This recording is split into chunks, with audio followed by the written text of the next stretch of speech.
Wow.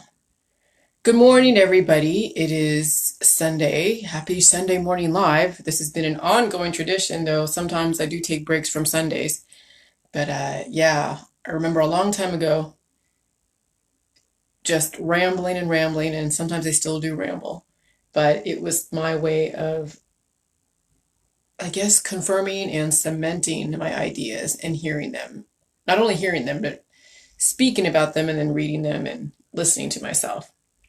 So, anyways, this last couple days, ever since let's say maybe last Sunday, like a whole 7 days, um, just dealing with this one horrific symptom for me, which is this COVID-19. Now, not everyone's gonna get the same symptoms because it's all based upon your predispositions. And the worst symptom that I had to deal with this COVID-19, which some of you are going to have your own story about your adaptability to COVID-19. Well, mine is the splitting headache, the stabbing headache. And I remember as a kid, a long time ago, I had the worst headache ever. It was so bad. I was so dizzy. It was just probably the worst thing ever. And they thought I had a concussion type of thing. Um, but I would say every so often throughout the years, ever since I was a child, dealing with splitting headaches during flu season when I was catching the flu and the cold, that would be probably the worst symptom I've ever experienced. And so, uh, this last week, I just dealt with the splitting headache, like dealt with it.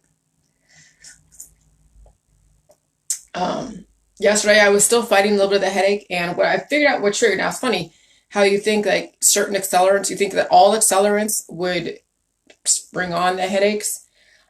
Because why would an accelerant bring on the headache? Because of prostaglandin hormone, which aids in the healing process. It's a hormone that has been demonized by the holistic allopathic industry.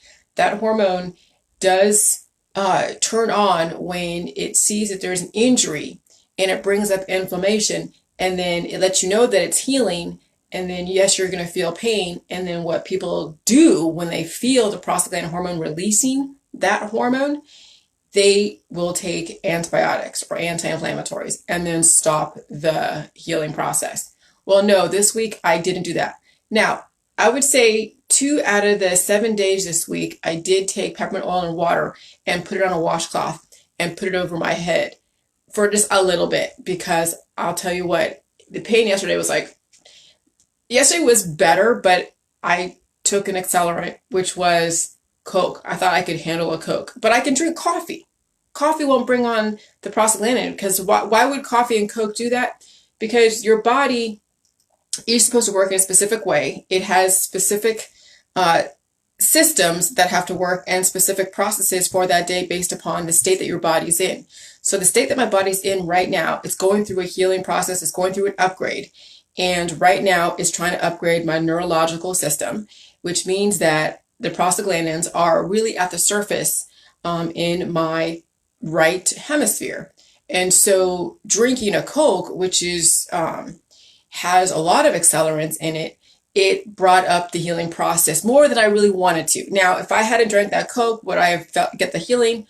I was getting it on and off intermittently, but the Coke really did bring on the healing process. So it's kind of funny, right? It's almost I don't know, counterintuitive to think that Coke would be a healing thing. But no, I mean, when your body is meant to heal itself, when your body's in pain, it means that it's healing itself. But you also have to support your body correctly. Well, I have been supporting my body correctly with the J juice because it has all of the minerals and the nutrients and the probiotics and the macronutrition, all that stuff. So I know my body is being supported correctly.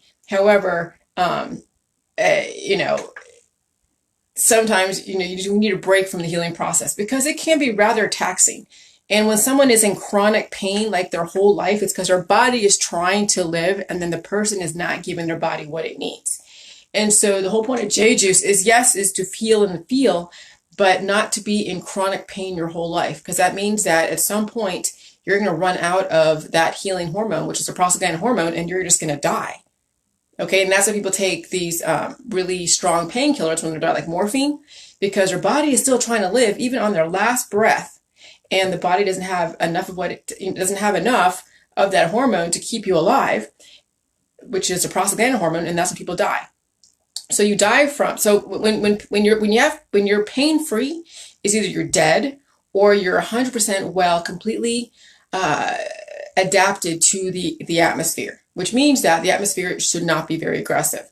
So if we get rid of 6 billion people, maybe have 1 billion, or what the Georgia Guidestones say, like 500 million, and everyone is not reproducing, not dying, there's no cancer, no disease and chronic illness, we wouldn't have all of this aggressive cancer, disease, and chronic illness. We wouldn't have so many crazy viruses, because viruses run through very weak bodies and they mutate. And that's why you're seeing so many different strains of the COVID, is because it's running through so many bodies that are that weak, and it's picking up people's data, their DNA, and then it's being communicated to somebody else who also has weaknesses, who are also communicable, and that's how the virus runs through and then it mutates. So it's impossible, virtually impossible, to really create a vaccine. Like they don't have a vaccine for HIV. Well, I don't see them having a vaccine for this COVID, because the amount of people it has to run through, and it hasn't even ran through everybody yet.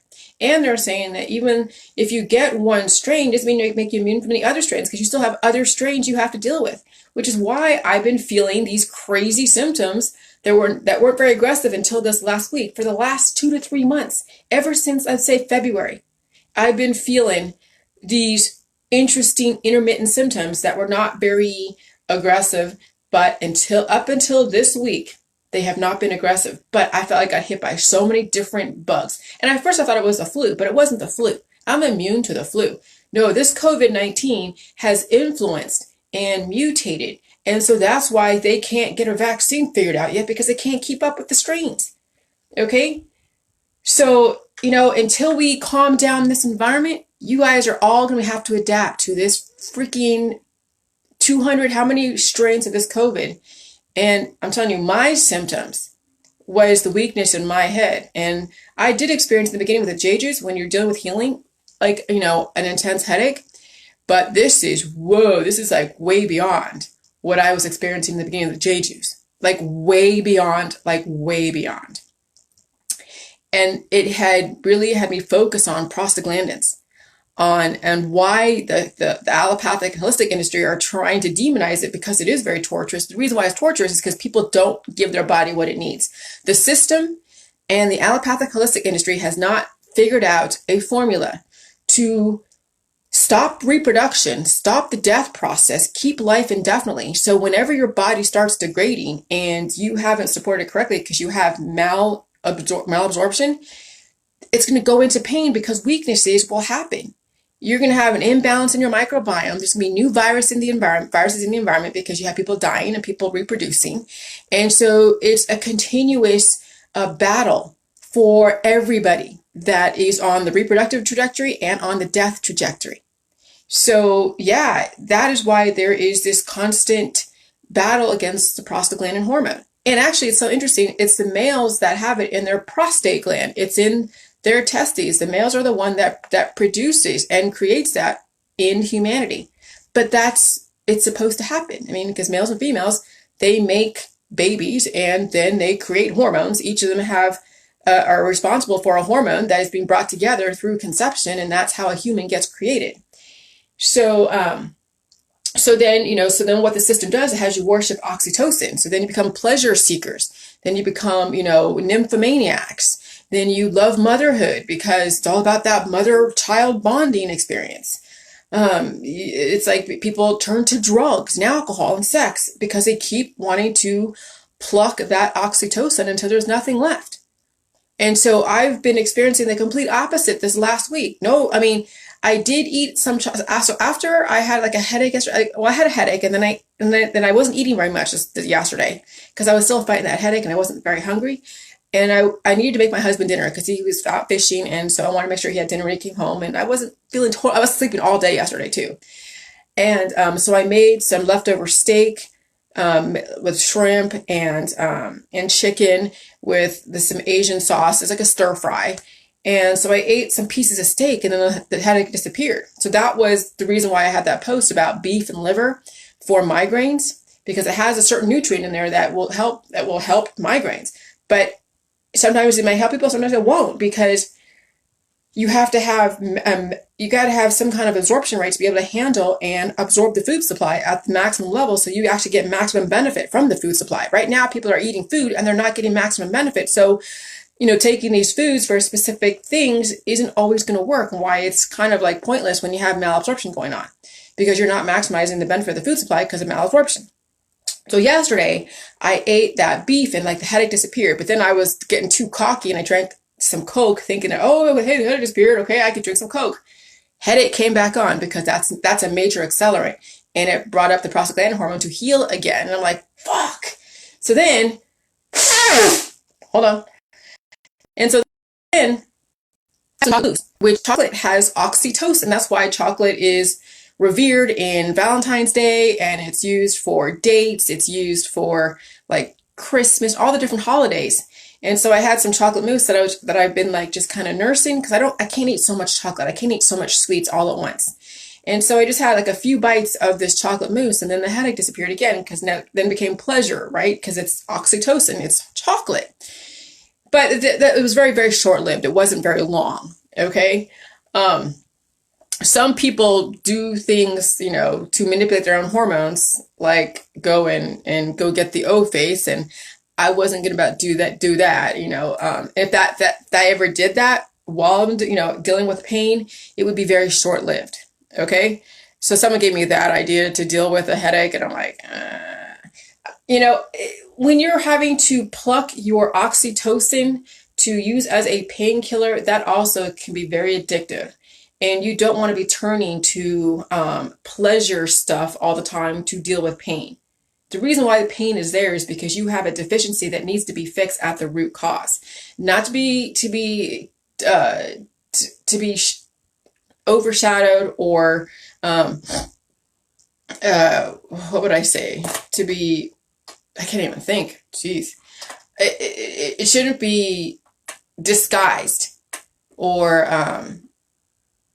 it shouldn't be disguised at all. You should never just try to take something for the pain. You need to deal with it, and if it's that bad, okay. Yes, I used peppermint oil and water, but that's pretty much it. You have to deal with it at some point. And then what I did is I put myself to sleep yesterday, like really, really early, and went to bed like really early, and I slept. Okay, and I slept. So sometimes you just have to give yourself the rest.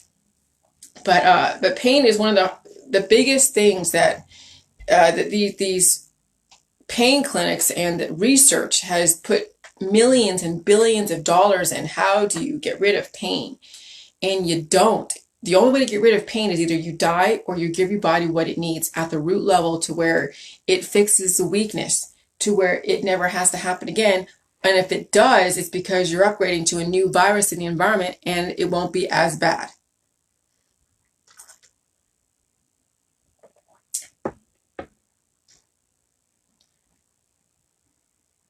I was thinking of that word. You should never just take something for pain. But I mean, people do, but because if you start taking things for the pain so you feel pleasure, then that's what you're going to be chasing. That's why people become drug addicts. That's what become oxytocin addicts, or become alcoholics. When people become alcoholics, or they're in, continuous horrible relationships because they're addicted to the honeymoon period. So I would say right now I feel better. I mean, I don't have that. I mean, there's a tiny twinge, but not really. I'm not going to be stupid and drink a Coke again. I'm just going to let my body, I'm just going to just eat. I'm going to make some breakfast, eat some food, and not drink a Coke. I'll drink coffee, and coffee hasn't done anything. So it's not that strong. But yeah, a Coke definitely was like, holy crap. But that's fine. Hey, if Coke needed to bring it on, then it needed to bring it on. But so I learned a lot about the prostaglandins, okay? And I'll tell you what, the allopathic holistic community has not prepared you guys, has not prepared society to deal with pain as a healing thing that you must deal with, because they haven't given you the proper chemistry to support that pain to where you don't have to see it again. And so, yeah, so what is it? The body is functioning normally. Baseline levels of prostaglandins are produced by the action of cyclooxygenase. When the body is injured or inflammation occurs in any area of the body, cyclooxygenase number 2 is activated and produces extra prostaglandins, which helps the body to respond to the injury. So when you're in pain, what do? You go take a rest. When you're in pain, what do? Maybe you eat some food, but they've taught you how to take certain foods that are like antibiotic, to where it stops that from happening, and then people damage themselves even more. But what I've noticed with the prostaglandins do when I'm in pain is I take it easy.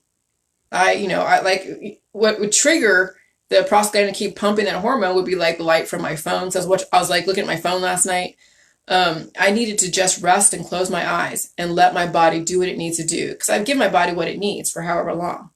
Okay, and so I can't tell if all of you are going to deal with something like this, but I could say that it's probably in your future. Or have we all been really evolved neurologically to where you would escape something like this headache? I don't know. You may have it at some point. It may not happen for you right away because you have so many other issues that need to be dealt with. But you still have to adapt to these conditions. So maybe the one strain that you've been exposed to doesn't trigger something like this. And I know that I'm near the New York epicenter, where New York is like really dealing with some major surge of the COVID. And so, yeah, I'm not that far from New York, which means that, I'm probably getting some strains coming through here like, oh my God. And I don't know exactly what California is dealing with, what strain they're dealing with. And so you guys just let people know, let us know if you're in the J Juice in my group or whatever, if you have major splitting headaches. So I've seen, they're already seeing it on the news that 30-year-olds and 40-year-olds are dying from strokes. Okay, well, that's neurologically. All right. And they hadn't had really any kind of health issue that they know of. People have health issues, but it's not totally obvious.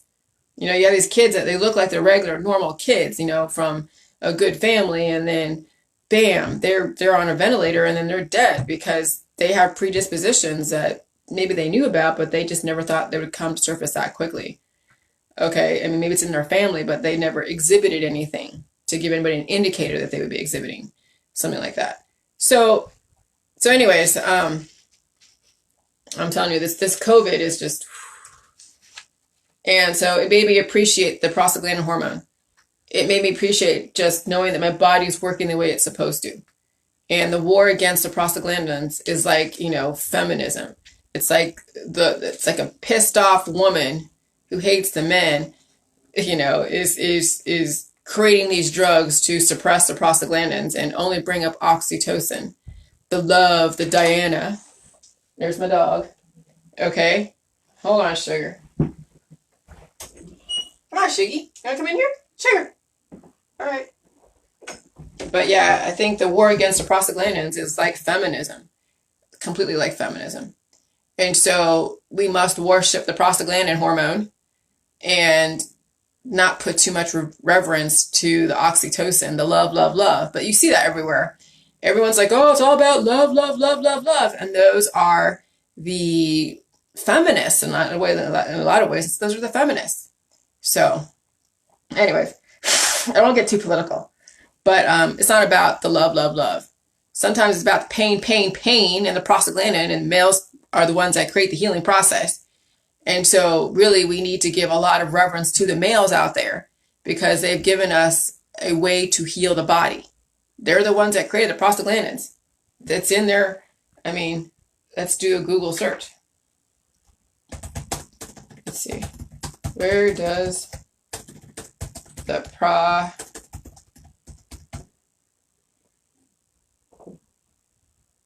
prostaglandin come from?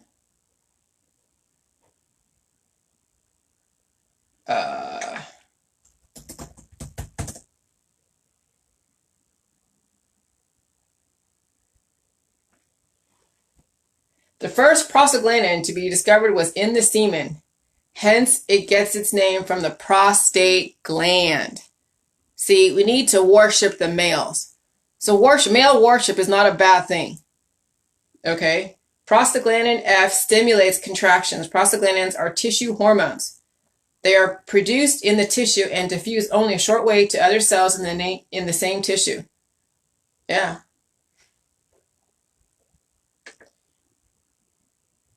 Prostaglandins may also play a role in the erections in men because they have this role. They have been synthesized and used in injections to help men who have erectile dysfunction obtain an erection. ED occurs when men consistently can't get an erection or maintain one long enough to engage in sexual intercourse. So if you have lack of prostaglandins, you're not going to be able to reproduce. That makes sense at the micro level as well as the macro level. If you have a shortage of this hormone in your body, it means you're on your way out the door.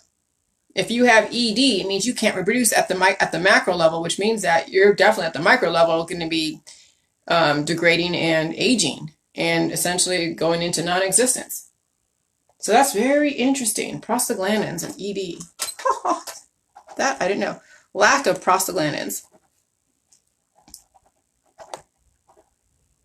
and ED. So, okay. So pain is something, it's life. Pain is life. And if you cover up pain, that's what I'm saying, cover up, that's the word, cover up. If you cover up pain with oxytocin and painkillers, you are essentially snuffing out your life. Okay, but you have to, but we don't want a torturous life where you're always chronically in pain. So the J juice is going to help you regenerate cells at the micro level. So at the macro level, you don't have to deal with these chronic pain diagnoses. What else does Google say? What is the source of prostaglandins? They are produced by almost all nucleated cells. They are autocrine and paracrine lipid mediators that act upon platelets, endothelium, uterine, and mast cells. They are synthesized in the cells from the fatty and arachidonic acid. So definitely they're acids too. Okay, so, maybe there's something to the male worship. It's okay to revere males. It's okay. But we live in a society right now where it's like all about the female, and females are great. Yes, females are wonderful. But we can't put so much emphasis on the love, and the whole female, because the males are the ones that are healing. The males are the ones, they are producing the hormone that actually heals the body. And that's something that I don't think any feminist out there would ever admit, much less even want to create something to help people deal with the prostaglandin hormones come to surface when they're healing. Okay? And so it makes you wonder when the war on the male came about. And then maybe it came about at the same time the painkillers came out. So this is really interesting. Just something to think about. But yeah, the whole hormone worship and demonization can be very political. Very political. Wow. All right. I gotta think about that. All right, so you guys have a great day. I'm gonna go make some breakfast and get my day on, and you guys just deal with your healing process, and just if you do get major massive headache, just do the best you can. All right, have a good Sunday. Bye.